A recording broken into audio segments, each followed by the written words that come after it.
Instrucción quinta. La muerte y la vida en el purgatorio. Entre todas las incertidumbres que son la característica de este mundo, hay una sola certeza: la muerte. En un tiempo u otro, después de una vida más o menos larga, llega la terminación de ese aspecto material de nuestra existencia, que no es más que nacer a un mundo nuevo, así como lo que calificamos nacimiento no es más que, según las hermosas palabras de Wordsworth, un olvido del pasado. El nacimiento no es más que un sueño y un olvido. El alma que se eleva con nosotros, nuestra estrella vital, tiene en todas partes su poniente, y vino de muy lejos, no llenos de olvido, ni en completa desnudez, sino de las nubes de glorias de donde venimos, de Dios que es nuestro hogar. El cielo está sobre nosotros en la infancia.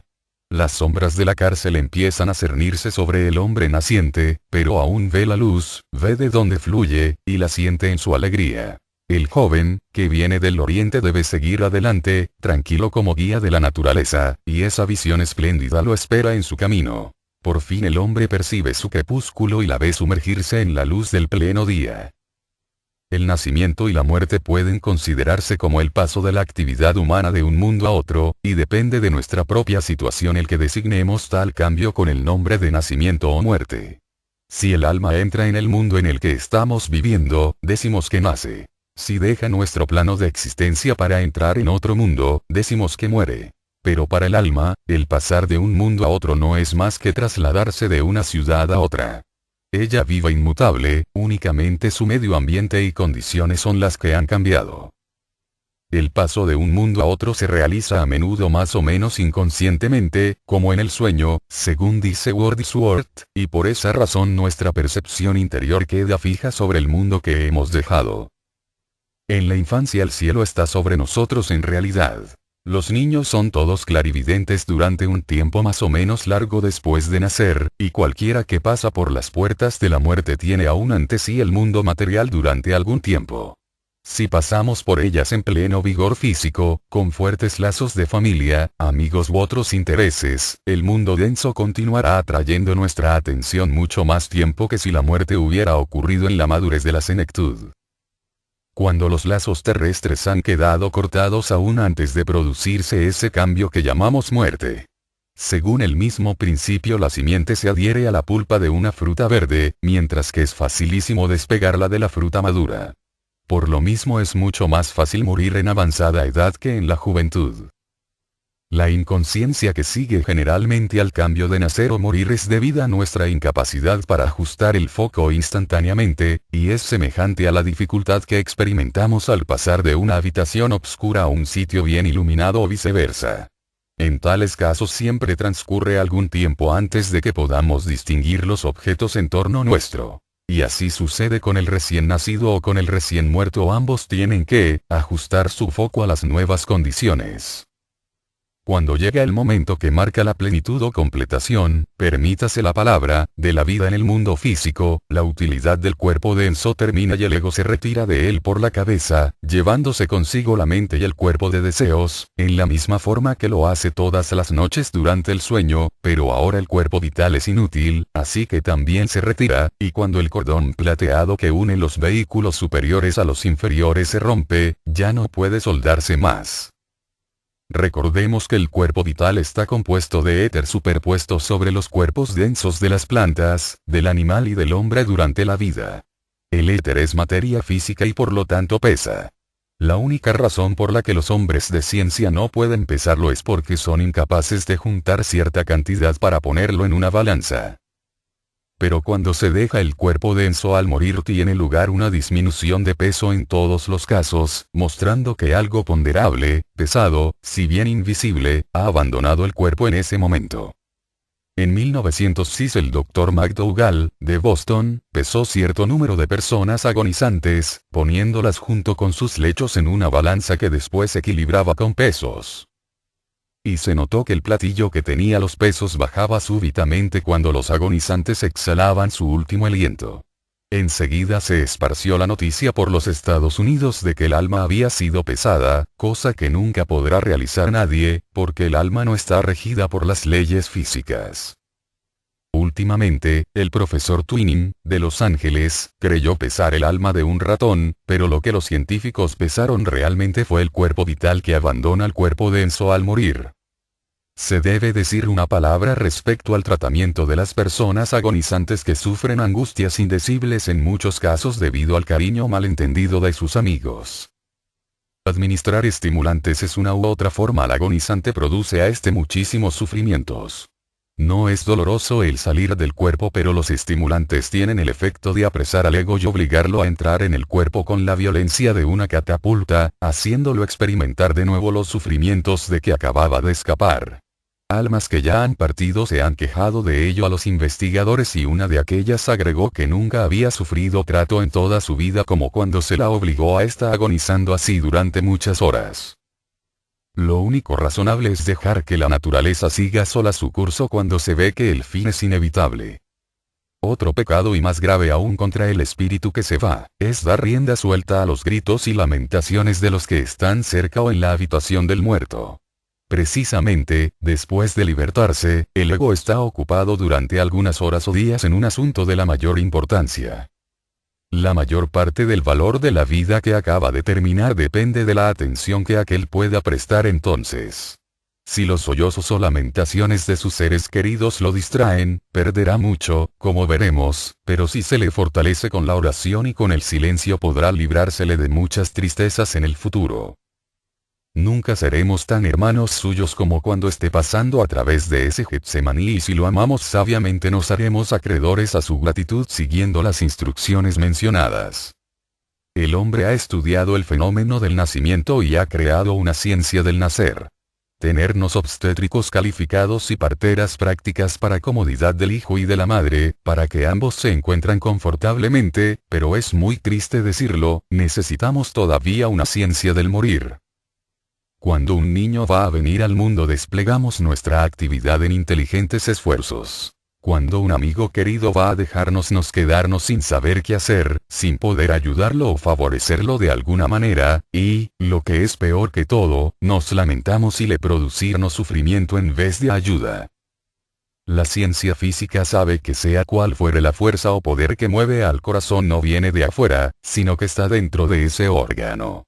El ocultista científico ve una cámara en el ventrículo izquierdo, cerca del ápice, en la que un pequeño átomo nada en un mar del éter más elevado. La fuerza de ese átomo, como las fuerzas de todos los demás átomos, es la vida indiferenciada de Dios. Sin esa fuerza el mineral no podría modelarse en cristales, los reinos vegetal, animal y humano no podrían formar sus cuerpos. Cuanto más profundamente miramos tanto más claro se nos hace esa verdad fundamental de que en Dios vivimos, nos movemos y tenemos nuestro ser.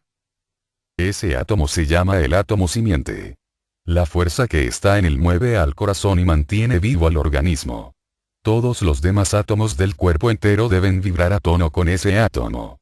Las fuerzas del átomo simiente han sido inmanentes en todos los cuerpos densos poseídos por el ego particular a quien pertenecen. Sobre esa plástica tablilla están inscritas todas las experiencias del ego en todas sus vidas.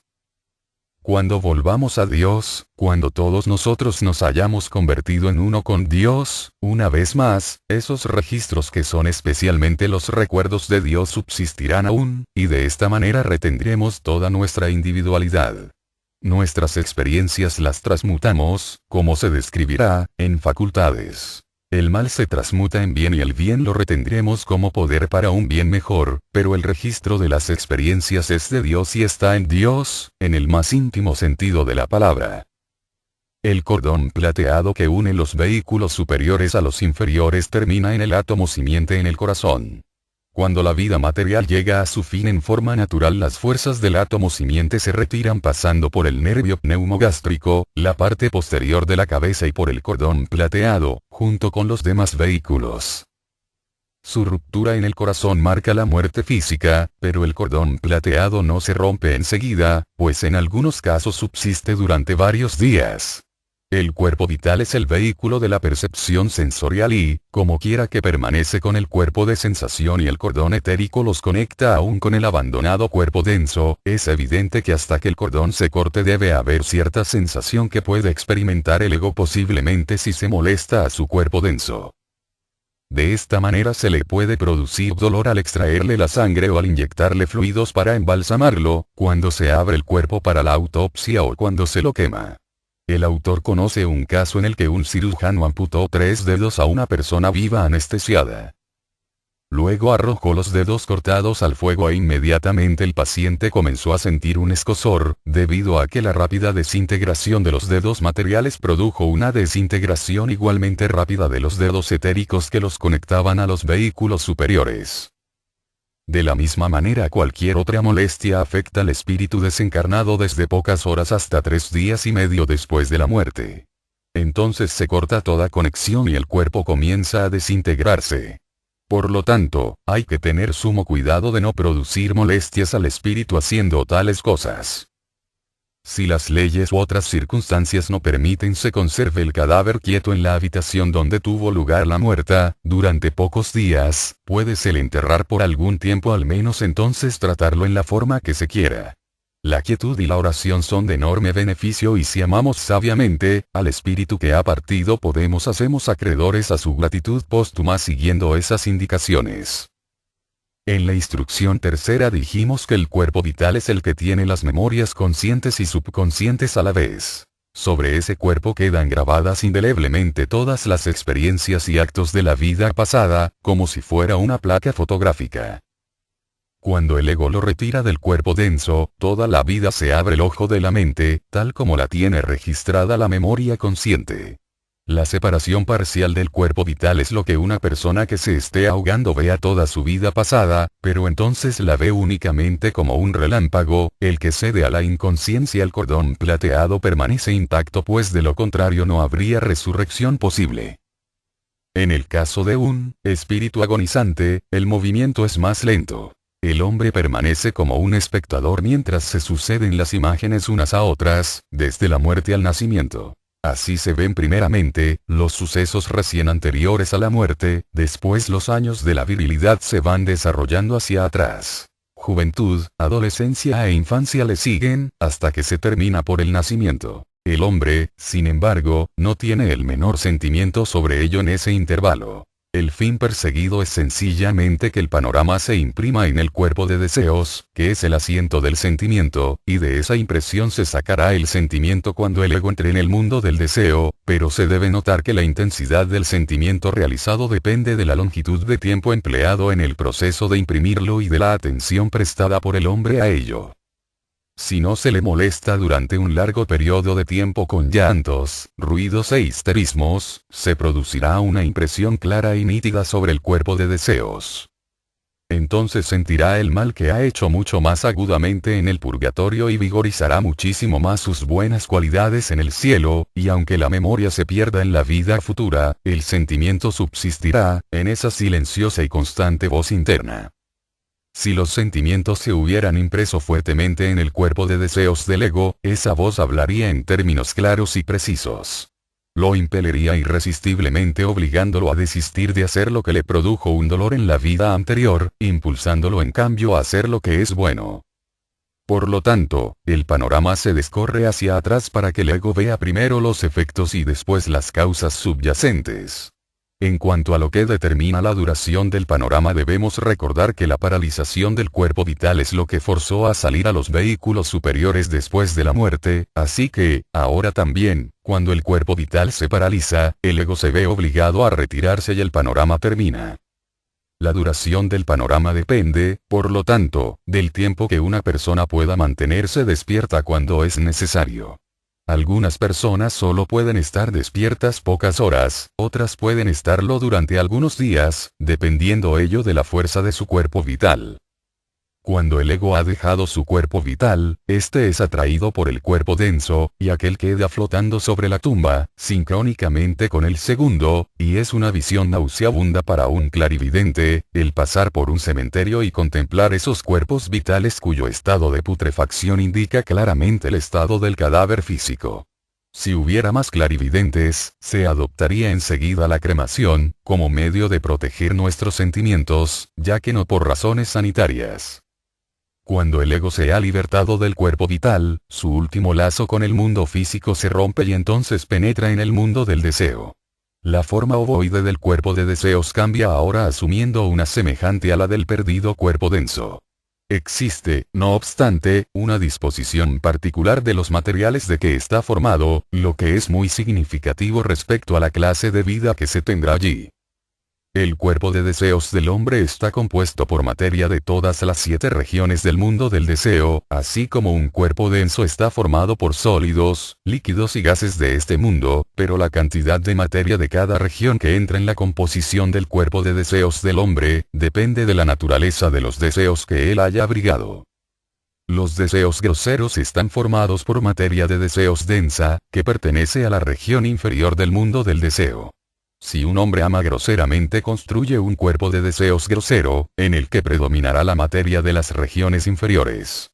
Pero si con constancia y persistencia va desprendiéndose de sus deseos groseros, alimentando únicamente los puros y buenos, su cuerpo de deseos se irá componiendo de materiales de las regiones superiores. Actualmente no hay ningún hombre que sea completamente malo. Pero hay cierta diferencia en nuestros cuerpos de deseos. En los de algunos predomina la materia inferior mientras que en otros el material sutil es el que prevalece. Y esto es lo que establece todas esas diferencias de ambiente y de estado del hombre que penetra en el mundo del deseo después de la muerte, porque entonces la materia del cuerpo de deseos, si bien tomó la forma del abandonado cuerpo denso, al mismo tiempo se dispone por sí misma de tal manera que la materia más sutil que pertenece a las regiones superiores del mundo del deseo forma el centro del vehículo, mientras que la materia de las 3 regiones más densas está en la periferia. Cuando la vida terrestre del ego termina, este desarrolla una fuerza centrífuga que lo liberta de sus vehículos, según el mismo principio que hace que un planeta arroje de sí al espacio las partes que se han cristalizado o densificado en demasía. En esa forma se desprende primeramente de su cuerpo denso. Cuando entre en el mundo del deseo, esa fuerza centrífuga obra en tal forma que impulsa a la sustancia más densa del cuerpo de deseos hacia la periferia, y de esta manera el hombre se ve obligado a permanecer en las regiones inferiores hasta haberse purificado de sus deseos groseros, los que estaban encarnados en la materia más densa de deseos. Dicha materia se encuentra siempre en la periferia del cuerpo de deseos mientras se pasa por el purgatorio y gradualmente se ve eliminado por la fuerza centrífuga purificadora. La fuerza de repulsión que separa al hombre del mal, permitiéndole entonces ascender al primer cielo situado en la parte superior del mundo del deseo, en la que la fuerza de atracción es la única que domina, adhiriendo al ego todo lo bueno de la vida pasada como poder anímico. La parte abandonada del cuerpo de deseo subsiste como un cascarón vacío. Cuando el ego ha dejado su cuerpo denso, este muere rápidamente. La materia física queda inerte desde el momento en que se la priva de su energía estimulante y vivificadora y se disuelve como forma. No sucede así con la materia del mundo del deseo. Una vez que se le ha comunicado vida, esa energía subsistirá durante un tiempo considerable después de haber cesado el influjo vivificante, dependiendo su duración del poder de aquel influjo. El resultado es que después que el ego ha abandonado esas cáscaras, éstas subsisten durante un tiempo más o menos largo. Viven una vida independiente y si el ego al que pertenecían era muy dado a deseos mundanos o murió en la flor de la vida con intensas e insatisfechas ambiciones, el cascarón sin alma muy a menudo ha esfuerzos desesperados para volver al mundo físico y muchos de los fenómenos de las sesiones espiritistas son debidas a esos cascarones. El hecho de que las comunicaciones recibidas de muchos de esos llamados espíritus carezcan de sentido, explica fácilmente la cosa si tenemos en cuenta que no son espíritus absolutamente sino únicamente partes sin alma de las vestiduras del espirituido.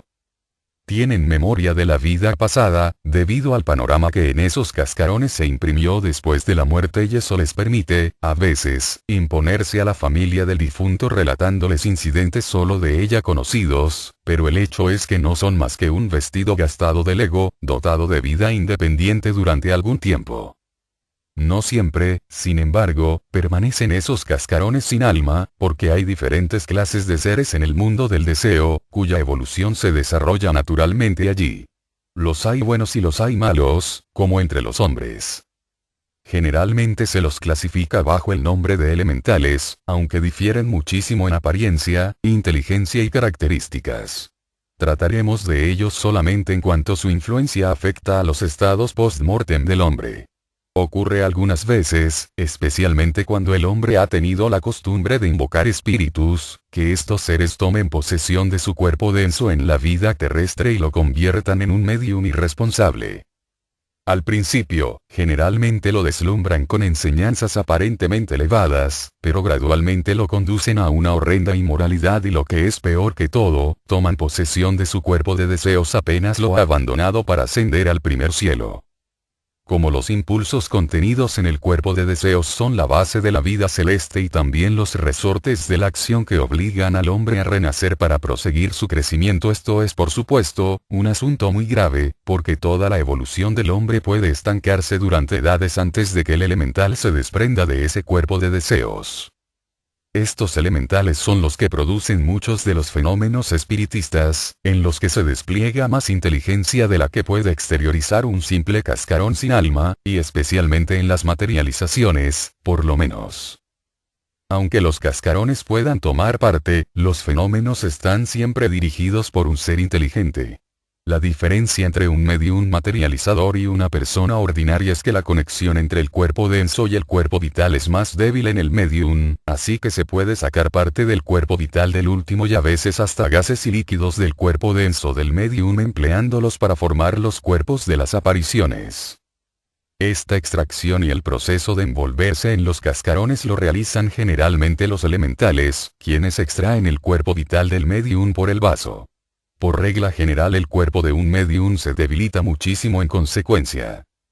Cuando el cuerpo denso queda privado de su principio vital se agota terriblemente y por desgracia el medium trata muy a menudo de restaurar el equilibrio tomando bebidas fuertes, convirtiéndose al fin en un borracho incorregible. En la instrucción cuarta se indicaron los peligros que entraña el dejar que un hipnotizador domine nuestra voluntad y nos prive de la libertad, pero en ese caso la víctima puede verlo por lo menos, y puede formarse una opinión sobre el hipnotizador que la domina.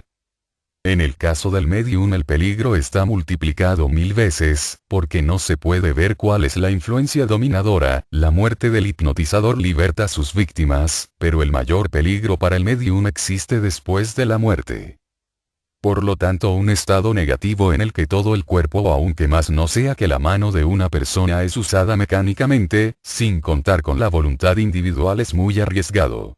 No negamos que a veces hay comunicaciones genuinas provenientes del espíritu ido, o que se producen benévolas informaciones que vienen de seres que no están bajo el dominio de nuestra voluntad, pero nuestro propósito es señalar los peligros que corren aquellos que no conocen el asunto. Los filántropos no están a montones en el mundo del deseo, así como tampoco son muy numerosos aquí. Positivamente, la mayoría de esos seres no son ni grandes ni buenos, ni mucho menos ángeles, si gozan golpeando las orejas de los asistentes con los sombreros o echándoles agua en el cuello hacen cualesquiera otras travesuras de las que se ven tantas en las sesiones espiritistas. Esos titulados espíritus o son cascarones sin alma o elementales inferiores. Cuando el hombre está en el mundo del deseo es el mismo hombre desde todo punto de vista que antes de morir, con una sola excepción. Cualquiera que le viera allí lo reconocería si lo hubiera conocido antes aquí. No hay poder transformador alguno después de la muerte. El carácter del hombre no ha cambiado, el vicioso y el bebedor son tan viciosos y disipados como lo eran aquí, el avaro sigue siendo avaro, el ladrón también pero hay un grande e importante cambio en todos ellos. Han perdido su cuerpo denso y eso marca toda la diferencia en cuanto a la gratificación de sus diversos deseos. El borracho no puede beber. Carece de estómago y aunque vaya y se meta en un barril de whisky en alguna taberna, como lo suele hacer, no encuentra la menor satisfacción, porque el whisky no produce en el barril las emanaciones que se producen durante la combustión química en el canal alimenticio. Entonces trata de ver el efecto que le produce el meterse en el cuerpo denso de algún borracho de la tierra. Esto lo consigue fácilmente porque el cuerpo de deseos está constituido en tal forma que no hay el menor inconveniente en que ocupe el mismo espacio junto con otra persona. Las personas muertas se molestan al principio cuando alguno de sus amigos se sienta en la misma silla que están ocupando ellos, pero después de cierto tiempo aprenden que no es necesario salir de una silla porque otro vaya a sentarse en ella. Esto no molesta absolutamente al cuerpo de deseos que ya está sentado. Ambas personas pueden ocupar la misma silla sin verse por ello molestadas en sus respectivos movimientos.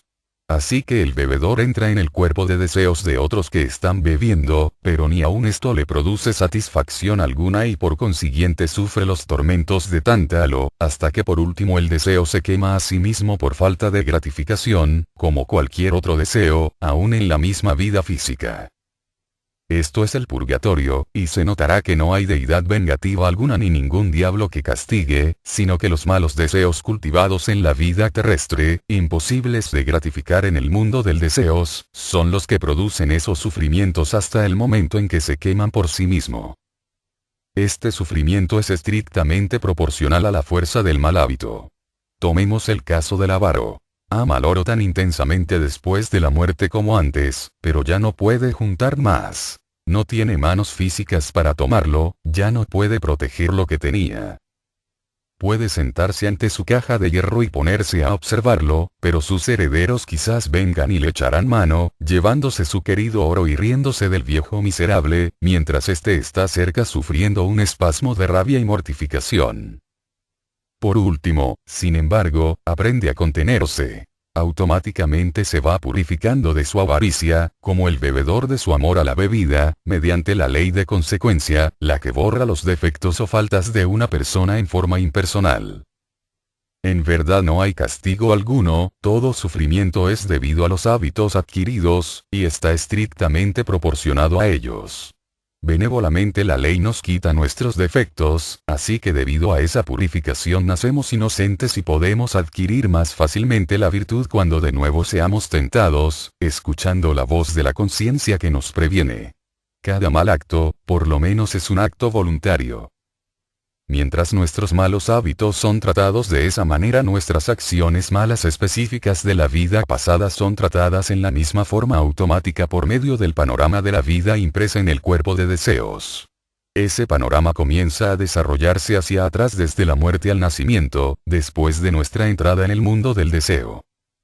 Y se desarrolla hacia atrás a una velocidad 3 veces mayor que la de su vida física, así que un hombre que haya vivido 60 años vivirá de nuevo su vida pasada en el mundo del deseo en unos 20 años. Recordaremos que cuando se contemplaba ese panorama recién después de morir no había ningún sentimiento sobre él, permaneciendo meramente como espectador, mirando las imágenes conforme se desarrollaban. No sucede así cuando aparecen en su conciencia en el purgatorio. Allí el bien no hace impresión alguna, pero todo lo malo reacciona sobre él de tal manera que en las escenas donde hizo sufrir a otro él mismo se siente herido. Sufre todos los dolores y agonías que sintió su víctima en la vida, y como la velocidad de su vida es triple aquí, así también su sufrimiento es 3 veces mayor. Y es aún más agudo porque el cuerpo denso es de tan baja intensidad vibratoria que obstaculiza hasta el sufrimiento, pero en el mundo del deseo, donde no hay cuerpo físico, el sufrimiento es más intenso, y cuanto más nítida fue la impresión de la vida pasada en el cuerpo de deseos al morir, tanto más sufrirá el hombre y tanto más claramente sentirá en sus vidas posteriores que toda transgresión de la ley debe evitarse. Hay un aspecto especial de este sufrimiento que añade algo a su carácter de suyo desagradable. Si en una vida el hombre ha injuriado a 2 personas al mismo tiempo y una está viviendo en Maine y otra en California, cuando el injuriador está pasando por la realización purgatorial de los sufrimientos que les causó, sentirá como si él mismo estuviera presente ante las 2 a la vez, como si una parte de él estuviera en Maine y la otra en California. Esto le proporciona un sentimiento indescriptible de estar hecho pedazos.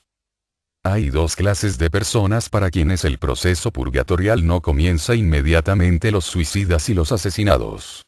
En el caso de un suicida, aquel no comienza hasta que llegue el tiempo en el que el cuerpo debió morir según el curso natural de los acontecimientos, pero en el ínterin sufre las consecuencias de su acto de una manera tan horrenda como peculiar. Siente como si estuviera vacío, por decirlo así, como si habitara una región dolorosa, debido a que la actividad del arquetipo de su forma continúa en la región del pensamiento concreto. Cuando una persona, joven o vieja, muere naturalmente o por accidente, la actividad arquetípica cesa. Los vehículos superiores sufren una modificación al morir, así que la pérdida del cuerpo denso en sí misma no produce sentimiento alguno de molestia.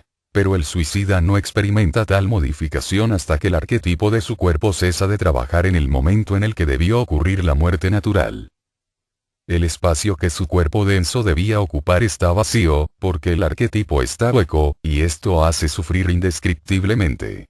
Así, pues, aprende que no es posible escaparse de la escuela de la vida antes de tiempo sin atraerse consecuencias desagradables, y en sus vidas posteriores cuando su sendero le parezca muy difícil, recordará en su alma el cobarde atentado de escapar por medio del suicidio, lo que solo lo produjo aumento de sufrimientos. Hay personas que se suicidan por razones desinteresadas, para librar a otros de una afrenta, y por supuesto obtienen por ello una recompensa en otra forma, pero no pueden escapar al sufrimiento del suicida, así como el hombre que penetra en un edificio ardiendo para salvar a otros no está por ello inmune de quemarse. La víctima del asesino se libra de este sufrimiento porque se queda en estado comatoso por regla general, hasta el tiempo en el que la muerte natural debió ocurrir, y se tiene cuidado de ella en ese respecto, así como de las víctimas de los llamados accidentes, pero estas últimas tienen conciencia inmediatamente o poco después de su muerte. Si el asesino es ejecutado entre el tiempo en el que ocurrió el asesinato y el momento en el que su víctima debió morir naturalmente, el cuerpo de deseos en estado comatoso de la última es atraído magnéticamente hacia su matador, siguiéndolo donde quiera que éste vaya, sin un momento de respiro. La escena del asesinato está siempre ante él produciéndole sufrimientos y angustias indecibles que inevitablemente acompañan a esa representación incesante de su crimen con todos sus horrendos detalles. Y ese estado de cosas continúa durante un intervalo correspondiente al periodo de vida de que privó a su víctima. Si el asesino se ha librado de la horca, de manera que la víctima ha pasado más allá del purgatorio antes de que aquel muera, el cascarón de su víctima subsiste para jugar la parte de Némesis en el drama del crimen revivido. De esta manera queda el ego purgado de todos los males, por la acción impersonal de la ley de consecuencia y queda preparado para entrar en el cielo y fortalecerse en el bien tal como se ha debilitado en el mal. Instrucción sexta. Vida y actividad en el cielo. En nuestra última instrucción vimos cómo la ley de consecuencia trata impersonalmente nuestros hábitos y obras malos, trabajando para el bien de las vidas futuras y, para ilustrar su operación, señalamos casos tales como el del asesino, el del suicida, el del borracho y el del avaro. Esos casos son extremos, sin embargo, y existen muchas personas que han vivido una buena vida de moralidad, teñida más bien por pequeños egoísmos, que es el pecado de nuestra época, que por pronunciada maldad efectiva, y para ellas la estadía en las regiones purgatoriales del mundo del deseo, es, por supuesto, más corta y el sufrimiento correspondiente menos intenso.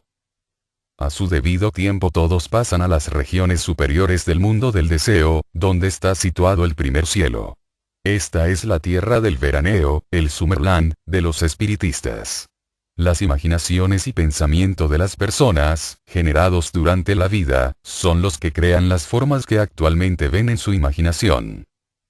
Una característica de los mundos internos en que la materia de ellos se modela fácilmente bajo el impulso del pensamiento de la voluntad, y todas esas formas fantásticas creadas por la gente se mueven animadas por elementales y duran tanto tiempo como el pensamiento o deseo que las formó. En Navidad, por ejemplo, Santa Claus vive y se mueve allí en realidad. Santa Claus es más o menos en Norteamérica lo que para los países latinos son los Reyes Magos. Muchos empleados de los diversos bazares y jugueterías de los Estados Unidos se disfrazan de Santa Claus, viejo respetable, de barbas blancas, bien abrigado de pieles, que recoge las cartas de los niños en las que piden juguetes, etc. En el caso a que el autor se refiere, los habitantes de los países latinos crean en ese mundo diversas imágenes de los Reyes Magos, los que viven en un tiempo proporcional al vigor del pensamiento que les dio origen. Hay toda suerte de variedades del mismo y gozan de vigorosa salud durante un mes o más, hasta que los deseos de los niños que los crearon cesan de fluir en esa dirección y entonces se disuelven para surgir de nuevo al año siguiente. La Nueva Jerusalén con sus calles de perla y mares de cristal y todas las demás imaginaciones piadosas y morales de la gente de iglesia, también se encuentran allí. El purgatorio tiene también una forma de pensamiento maligna, con sus hornos y calderas, creado por los pensamientos de los hombres que creen en él, pero en la parte superior del mundo del deseo encontramos únicamente lo que es bueno y deseable de las aspiraciones humanas. Allí tiene el estudiante toda clase de bibliotecas y puede proseguir sus estudios de una manera mucho más efectiva que cuando estaba confinado en su cuerpo denso. Si desea un libro pronto lo tiene ante sí. El artista por medio de su imaginación da forma perfecta a sus modelos, pinta con colores vivientes, luminosos, en vez de pintar con las inexpresivas e inertes pinturas de la tierra que son su desesperación, porque aquí, en la vida terrestre, es imposible para él reproducir los tintes que ve con su visión interna. Pero el mundo del deseo, es el mundo del color por excelencia y por lo tanto obtiene los deseos de su corazón en el primer cielo y recibe inspiración y poder para continuar su labor en futuras vidas. El escultor encuentra análogamente en esta parte de su vida post-mortem un estado de alegría y perfeccionamiento. Con facilidad maravillosa da forma a los plásticos materiales de este mundo convirtiéndolos en estatuas con las que soñó en su vida terrestre. El músico también se beneficia, pero no está todavía en el verdadero mundo del sonido. Ese océano de armonía en el que se escucha la música de las esferas está en la parte de la región del pensamiento concreto que, en la religión cristiana esotérica, llamamos el segundo cielo. Y así el músico oye solamente el eco de las armonías celestiales. Pero, sin embargo, son muchísimo más dulces que las que pudo oír en la tierra y su alma se baña en su exquisita armonía, anticipo de las cosas mejores que vendrán más tarde. Aquí encontramos también a todos los niños pequeños que van directamente a este lugar, después de morir, y si sus amigos pudieran verlos, no estarían desconsolados, porque para aquellos es una vida envidiable. Casi siempre se encuentran con algún miembro de su familia que ha muerto con anterioridad o con algún amigo, los que cuidan de esos niños.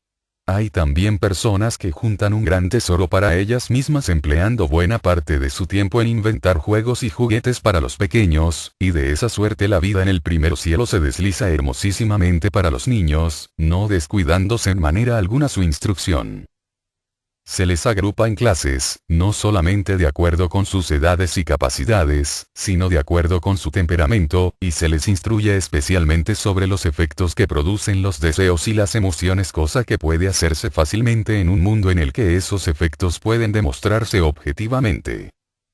De esta manera se les enseña por medio de lecciones objetivas el beneficio de cultivar deseos buenos y altruistas, y muchas de las almas que llevan una vida de estricta moralidad lo deben a eso, por haber muerto en la infancia y haber pasado de 15 a 20 años en el primer cielo antes de renacer nuevamente.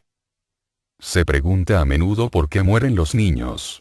Hay muchas causas, una de ellas es por haber muerto en algún terrible accidente, en un incendio o en el campo de batalla, en una vida anterior, pues en tales circunstancias el ego no puede concentrarse convenientemente sobre la visión panorámica de su pasada vida. Está también el caso de que las lamentaciones y sollozos de la familia le hayan impedido esa concentración. El resultado de todo ello es una impresión muy débil de las experiencias de la vida en el cuerpo de deseos, con un purgatorio y un primer cielo insípidos. En tales casos el ego no recoge lo que ha sembrado, de manera que podría cometer los mismos pecados o locuras en otra vida subsiguiente. Para evitarlo, el nuevo cuerpo de deseos que forma el ego antes de nacer debe llevar bien impresa la lección requerida.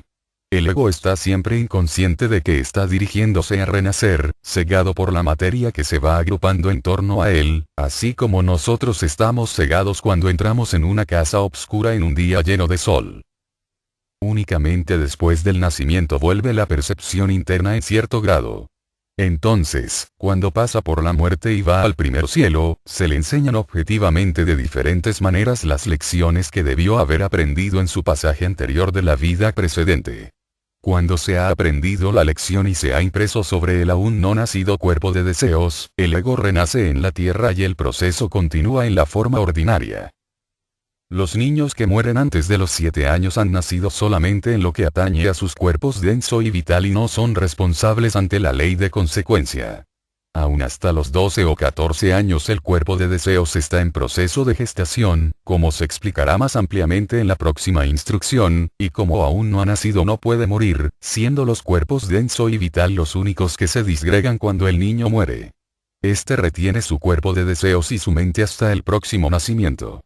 Por lo tanto no transita todo el sendero que atraviesa generalmente el ego en un cielo de vida, sino que únicamente asciende al primer cielo para aprender la lección requerida y después de un intervalo de 1 a 20 años renace a menudo en la misma familia. Es un error creer que el cielo es un lugar de desmedida felicidad para todos. Nadie puede recoger más felicidad que la que sembró en la tierra. La medida de nuestra felicidad allí serán las buenas obras que realizamos en nuestra vida terrestre. El panorama de la vida impreso en nuestros cuerpos de deseos después de la muerte forma las bases de nuestro goce en el cielo, así como fue la causa de nuestros sufrimientos en el purgatorio.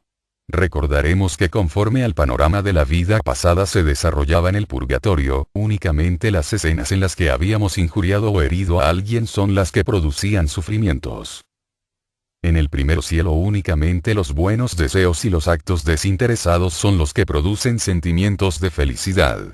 Cuando contemplamos alguna escena en la que ayudamos a alguien consolando sus tristezas y aliviándole sus sufrimientos, no solamente sentimos la más intensa satisfacción personal sino que además sentimos todo lo que sintió el favorecido como alivio corporal y la corriente mental de gratitud que sintió por su auxiliador.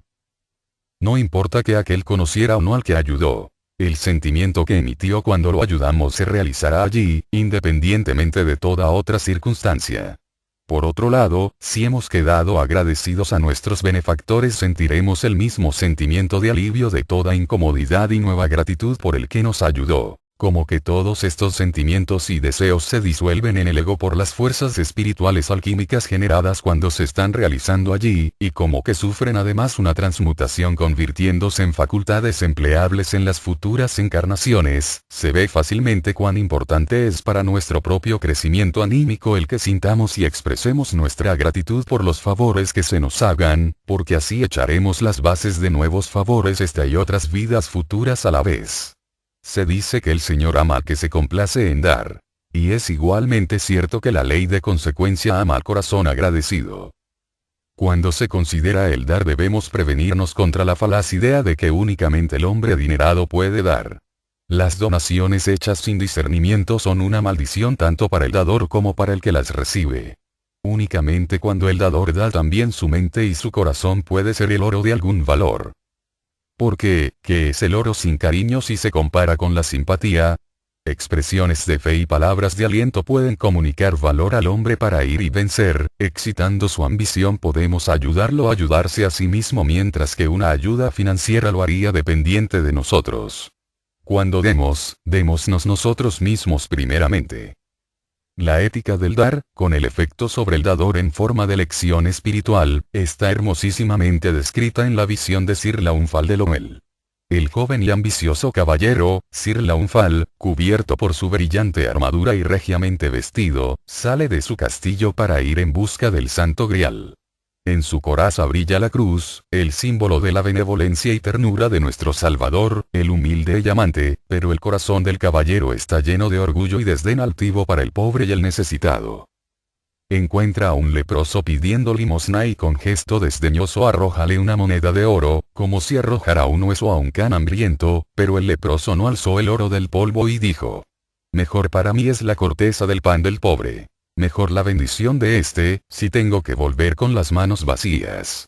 No son verdaderas limosnas las que solo pueden tomarse con la mano. Es inútil el oro de aquel que da solo porque le parece un deber hacerlo, pero aquel que da una minucia, para quien no está al alcance de su vista.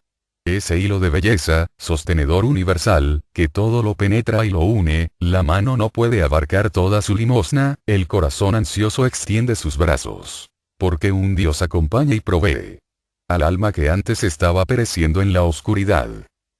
A su regreso Sir Launfal encuentra a otro en posesión de su castillo, quien le impide entrar. Ya viejo y doblegado, gastado y débil volvió de su busca del Santo Grial. Poco caso le hacía a la pérdida de su señorío, ya no lucía en su capa una cruz, pero en lo profundo de su corazón llevaba el signo, la divisa del pobre y del que sufre. De nuevo encuentra al leproso pidiendo limosna. Esta vez el caballero contesta diferentemente. Y Sir Launfal dijo: veo en ti la imagen de aquel que murió en el madero. Tú también has tenido tu corona de espinas. Tú también has sufrido los escarnios y desprecios del mundo, y a tu vida no faltaron las heridas en las manos, en los pies, en el costado. Hijo de la clemente María, reconóceme. Mira, por él te doy a ti. Echa una mirada al leproso y lo recuerda, reconociéndolo, y su corazón se volvió ceniza y polvo. Partió en dos su última corteza de pan, y se produce una transformación. Rompió el hielo en la orilla del arroyuelo, y dio de comer y de beber al leproso. El leproso no estaba ya acurrucado en su costado, glorioso estaba ante él, y la voz aún más dulce que el silencio dijo: mira, soy yo, no temas. En muchas tierras gastaste tu vida sin provecho buscando al Santo Grial. Mira, aquí está, esa taza que acabas de llenar en el arroyo para mí, pero ahora. Esa corteza es mi cuerpo partido para ti, esta agua la sangre que por ti derramé sobre el madero. La sagrada comunión se efectúa ciertamente en cualquier cosa cuando participamos, pues la dádiva sin el dador es estéril. El que da su propio ser, alimenta a tres con sus limosnas a sí mismo, a su prójimo hambriento y a mí. Hay dos clases de existencia post-mortem especialmente vacía y monótona: la del materialista y la del hombre que se absorbió tanto en sus negocios mundanos que no tuvo nunca el menor pensamiento sobre los mundos espirituales. La razón no hay que irla a buscar muy lejos. Habrán vivido, si se quiere, una vida buena y moral, sin haberse dejado arrastrar por ningún vicio de los que tienen que purificarse en las regiones inferiores, purgatoriales del mundo del deseo, pero tampoco han hecho bienes tales que fructifiquen como sentimientos de felicidad en el primer cielo. El haber dado grandes sumas de dinero para construir edificios, iglesias, bibliotecas o parques, no servirá de nada aquí, a menos que el dador se haya interesado particularmente en su donación, habiéndose así dado a sí mismo con su dinero. Dar dinero meramente producirá afluencia de dinero en una vida futura, pero darse a sí mismo es más que dinero, es crecimiento anímico. El hombre de negocios mundanos va por lo tanto a la cuarta región, que es una especie de sitio neutral o límite entre el purgatorio y el primer cielo. Él es regularmente bueno para que tenga que sufrir en el purgatorio, pero no lo suficiente como para gozar en el primer cielo. Tiene todavía una aspiración intensa por los negocios. Sin ningún interés, salvo deseos que no pueden ser gratificados allí, su vida es de una monotonía nada envidiable, si bien no tiene otro sufrimiento. El materialista que negó a Dios y tiene la idea de que la muerte es una aniquilación, es el peor de todos. Ve su error, pero estando tan divorciado de las ideas espirituales no puede muy a menudo creer más que eso es el preludio de la aniquilación. La horrenda expectativa pesa terriblemente sobre esa gente y no es extraño verlos yendo y viniendo murmurando cuándo acabará esto. Y lo que es peor de todo, si alguno que sabe trata de informarlos, negarán la existencia del espíritu así como la negaron en su vida terrestre, llamándolo visionario por creer que hay algo más allá. La tendencia natural del cuerpo de deseos es endurecer y consolidar todo cuanto se pone en contacto suyo.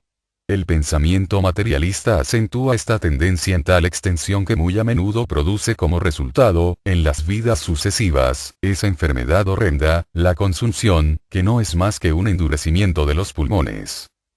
Estos deben ser blandos y elásticos. Ocurre algunas veces que el cuerpo de deseos aplasta al cuerpo vital en la próxima vida, así que éste no puede contrarrestar el proceso de endurecimiento y entonces tenemos la tisis galopante. En algunos casos el materialismo pone quebradizo al cuerpo de deseos, por decirlo así. Entonces no puede realizar debidamente su apropiado trabajo de endurecimiento del cuerpo denso y produce como resultado el raquitismo, huesos blandos. Vemos, pues, los peligros que entraña entretener tendencias materialistas o endurecimiento de las partes blandas del cuerpo, como en la consunción, o reblandecimiento de las partes duras, huesosas como en la raquitis. Por supuesto, no todos los casos de consunción demuestran que el que la sufre fue materialista en una vida anterior, pero el ocultismo afirma que ese resultado suele producirlo el materialismo. Hay otra causa puesta en movimiento en la Edad Media, que produce esa horrenda enfermedad. En el transcurso del tiempo todo hombre se prepara para ascender al segundo cielo que está situado en la región del pensamiento concreto. Todas las buenas aspiraciones y deseos de la vida pasada se imprimen y marcan sobre la mente, que entonces contiene todo lo que sea de valor permanente. El ego se retira del cuerpo de deseos, que entonces queda como cascarón vacío, y envuelto únicamente en la mente, asciende al segundo cielo. Recordaremos que después de la terminación del panorama, recién después de la muerte, cuando el ego se retiró del cuerpo vital, pasó por un periodo de inconsciencia antes de despertarse en el mundo del deseo. Hay también un intervalo entre la retirada del cuerpo de deseos en el primer cielo y el despertar en el segundo cielo. Pero ahora no hay inconsciencia. Todas las facultades están sutilmente alertas, se produce un estado de hiperconciencia, conforme pasa el espíritu por ese intervalo, al que se llama el gran silencio.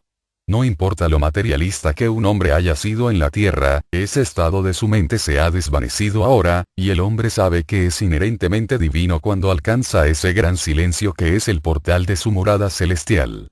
Es como cuando uno se despierta de una terrible pesadilla y abre los ojos con profundo sentimiento de alivio y sosiego, encontrando que las ocurrencias del sueño no eran reales. Así sucede con el ego, cuando entra en este gran silencio despierta de las irrealidades e ilusiones de su vida terrestre con una sensación de infinito descanso, lleno de un sentimiento de inmensa seguridad y se siente nuevamente la calma formidable de estar en los eternos brazos del gran Espíritu Universal. Entonces llegan a los oídos del ego las indescriptibles armonías de la música celestial que llena esa región incesantemente. No es ninguna figura poética el hablar de la música celeste, aunque no es cierto que los ángeles o las personas muertas que tuvieron poco o nada desarrollado el sentido musical durante la vida terrestre lo hayan desenvuelto súbitamente y tengan pasión por la música o la facultad de expresarla después de morir. El hecho es que el mundo del pensamiento, donde se encuentra el segundo cielo, es también el reino del sonido, del tono, así como el mundo del deseo es el mundo de la luz y del color y el mundo físico es el mundo de la forma. El artista obtiene sus efectos de luz y de color del mundo del deseo, pero el músico debe extraer sus inspiraciones del mundo del pensamiento, mucho más sutil, y en este hecho encontramos la razón de por qué la música es el arte más elevado que poseemos. El pintor saca su inspiración de un mundo mucho más próximo y a su alcance, y por lo tanto puede fijar su creación de una vez por todas en el lienzo, donde pueden verla en cualquier momento todos los que tengan ojos. La música no puede fijarse así. Es más evanescente y debe ser recreada cada vez, pues enseguida se esfuma y pasa al silencio. Pero en cambio tiene mucho mayor poder para hablarnos que el mejor cuadro, pues viene directamente del mundo celeste, fresca y fragante, trayendo los ecos del hogar del ego, despertando añoranzas y poniéndonos en contacto con lo que olvidamos tan a menudo en nuestra existencia material. Por lo tanto, la música está sobre todas las demás artes y su poder es tan grande que puede dominar hasta el salvaje y afectarnos en una forma tal que ningún otro arte puede igualar. Goethe era un iniciado y en su Fausto alude 2 veces a este hecho de que en los dominios celestiales todas las cosas pueden reducirse a sonidos o tonalidades. La primera escena tiene lugar en el cielo y el arcángel Rafael dice: el sol entona su antigua canción, en medio del canto de sus esferas. Hermanas, y sigue caminando por la vía que se le ha prescrito, fragorosamente a través de los años. El son que al oído del espíritu llega proclama que el día se aproxima. Las puertas rocosas crujen, y las ruedas de Febo giran y cantan. Qué intensos sonidos trae la luz. Pitágoras habla de la música de las esferas, lo que es una realidad en el segundo cielo, y para algunos músicos esta idea no es absurda, pues saben que toda ciudad, todo lago, todo bosque, tiene su tonalidad particular. El arroyuelo cristalino, el céfiro estival que mece la fronda del bosque habla el lenguaje del alma universal. El verdadero músico oye su grande y majestuosa voz en el torrente de la montaña y en la tormenta que cabalga sobre la inmensidad. Ninguna concepción intelectual simplemente de Dios, de la vida o de las cosas suprafísicas puede abarcar las alturas sublimes sobre las que se cierne el músico, pues éste sabe. En el purgatorio los malos hábitos y actos de la vida producen sufrimientos que se transmutan en sentimiento de rectitud en el primer cielo. El bien de la vida pasada se extrae en el primer cielo y cuando el ego entra en el segundo cielo digiere el bien de tal manera que lo transmuta en rectitud de pensamiento, lo que obrará como guía en las vidas terrestres futuras. De esta manera, en cada nuevo nacimiento, el ego trae consigo, como capital, la sabiduría acumulada extraída de las experiencias de todas sus vidas pasadas, que es su capital o existencia utilizable. Las experiencias de cada nueva vida son los intereses que, en el segundo cielo, se agregan al capital. El hombre está allí preparándose también para su próxima sumersión en la materia, calificándose para la nueva batalla contra la ignorancia que tendrá lugar en el próximo día que asista a la gran escuela de Dios. Si alguna ambición digna ha fracasado en su realización, verá allí donde reside el defecto, y aprenderá a llevar a cabo sus designios en el futuro más perfectamente que antes. El músico llevará consigo más grandes melodías cuando vuelva para alegrar con ellas los corazones de los hombres en su destierro en la vida terrestre. El pintor traerá nuevas aspiraciones, pues no debe suponerse que el segundo cielo no tenga color por el hecho de que se le llame la región del sonido. Allí existen el color y la forma a la vez, pero el tono es el rasgo predominante del mundo del pensamiento, el color está más acentuado en el mundo del deseo y la forma en el mundo físico, si bien es cierto que los colores y las formas del segundo cielo son mucho más hermosas que los de cualquier otro mundo. Hemos hablado de ese proceso asimilativo de lo bueno y de la extracción de la esencia de las experiencias de la vida pasada como si fuera un proceso negativo, y muchos estudiantes creen que la existencia en el segundo cielo es una experiencia ensoñativa e ilusoria. Nada más erróneo, porque las verdaderas actividades de la vida en el cielo son múltiples. El hombre no solamente pasa revista a sus pasadas vidas sino que está también preparando activamente su futuro. Estamos acostumbrados a hablar de evolución, pero analizamos siempre qué es lo que produce la evolución y por qué no se estanca esta. Si lo hiciéramos comprenderíamos que hay fuerzas tras todo lo visible que producen la alteración de la flora y de la fauna, que producen cambios topográficos y del clima, cosa que se efectúa constantemente. Y entonces ocurre generalmente esta pregunta muy natural: ¿qué o quiénes son las fuerzas o agentes de la evolución? Por supuesto, sabemos que los hombres de ciencia dan explicaciones mecánicas sobre ello. Tienen mucho crédito y han realizado muchísimas cosas, si consideramos que la ciencia está en plena infancia y que solo posee 5 sentidos y los ingeniosos instrumentos inventados para ayudarlos. Sus deducciones son maravillosamente ciertas, pero esto no quiere decir que no haya causas subyacentes que no puedan, por ahora, percibirse, pero que proporcionarán una comprensión mucho más clara del asunto que las simples explicaciones mecánicas. Una ilustración dilucidará el punto. 2 hombres están conversando cuando súbitamente uno golpea al otro. Ahí tenemos un acontecimiento, un hecho, y podemos explicarlo mecánicamente diciendo: yo vi a un hombre contrayendo los músculos de su brazo, extenderlos después y dar un puñetazo al otro, a quien tiró al suelo. Esta es una versión exacta en lo que afirma, pero el científico ocultista va más allá y ve un pensamiento de odio que inspiró el puñetazo y que dará una versión más completa si se dice que la causa del golpe fue un pensamiento, porque los músculos no fueron más que instrumentos irresponsables de la agresión. Faltando la fuerza impulsora del pensamiento de odio, la mano hubiera permanecido inerte y el puñetazo no se habría producido. De esta manera, la ciencia oculta refiere todas las causas a la región del pensamiento concreto y nos dice que los espíritus humanos y suprahumanos las generan allí. Recordando que los arquetipos creadores de todo lo que vemos en el mundo visible están en el mundo del pensamiento, que es el dominio del sonido, estamos preparados para comprender que las fuerzas arquetípicas están constantemente obrando a través de esos arquetipos que entonces emiten cierto sonido, o, cuando cierto número de ellos se agrupan para crear cierta especie de forma vegetal, animal o humana, los diversos sonidos mézclense en un gran coro. Este tono simple o el coro, según sea el caso, es pues la nota clave de la forma que así se crea y, mientras suene, perdurará la forma de la especie. Cuando cese, la simple forma o la especie morirá. Contiene todo lo que sea de valor permanente. Un conjunto de sonidos no es música, así como una serie de palabras sin ton ni son no forman una sentencia, pero el sonido rítmico ordenado es el constructor de todo lo que es, como lo dice San Juan en los primeros versículos de su Evangelio: al principio era el Verbo y sin él nada se hizo, y también que el Verbo se hizo carne. Vemos pues que el sonido es el creador y el sustentador de todas las formas, y en el segundo cielo el ego se hace uno con las fuerzas naturales. Con ellas trabaja sobre los arquetipos de la tierra y del mar, para producir los cambios que gradualmente alteran la apariencia y la condición de la tierra, y de esta manera obtiene un nuevo ambiente, hecho por sí mismo, para recoger nuevas experiencias.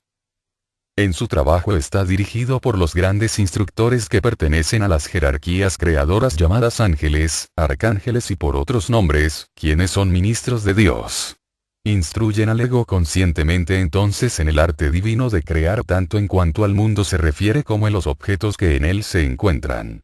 Le enseñan a construir una forma para sí mismo, dándole como auxiliares a los llamados espíritus de la naturaleza, y de esta manera el hombre hace su aprendizaje para convertirse en creador cada vez que va al segundo cielo. Allí construye el arquetipo de la forma que después exteriorizará al nacer. En la instrucción tercera hablamos de los 4 éteres y dijimos que las fuerzas de la asimilación obran en el éter químico. Los egos del mundo celeste son esas fuerzas, de manera que las mismas personas que llamamos muertos son las que construyen nuestros cuerpos y nos ayudan a vivir. Podemos notar además que nadie puede tener un cuerpo denso mejor de lo que sea capaz de construir. Si comete errores en el cielo, los encontrará aquí cuando tenga que usar un cuerpo defectuoso en la tierra, y por lo tanto aprenderá a corregir esos defectos en la próxima vez. Esto nos hace recordar un aspecto interesante de la ley de consecuencia en el caso de egos que necesitan un cuerpo de construcción especial, como los músicos, en los que no solamente la mano, sino también los oídos, tienen que estar especialmente ajustados, para que los 3 canales semicirculares apunten tan exactamente como sea posible a las 3 dimensiones del espacio, y que las fibras de corti tengan que ser anormalmente delicadas. Tal instrumento no puede formarse con materiales groseros, y por lo tanto el ego debe nacer en una familia en la que otros hayan trabajado siguiendo líneas análogas, lo que no siempre se encuentra. Suponiendo entonces que se ofrece una ocasión semejante 100 años antes del tiempo en que tal ego debiera renacer normalmente, y que los ángeles del destino que tienen a su cargo la administración de la ley de consecuencia ven que otra oportunidad no se ofrecerá por lo menos en 300 años, se hace que el ego renazca 100 años antes, y esta pérdida de vida celestial se recobra en otra oportunidad. Vemos pues que los vivos y los llamados muertos están accionando y reaccionando constantemente los unos sobre los otros mientras prosiguen el sendero de la evolución. Habiendo llegado pues al segundo cielo, el ego se separa por último de la mente, que era su único ropaje allí, y se liberta completamente, penetrando entonces en el tercer cielo, que es el punto más elevado alcanzable por el hombre en su estado actual de desarrollo. Allí lo seguiremos en la próxima instrucción.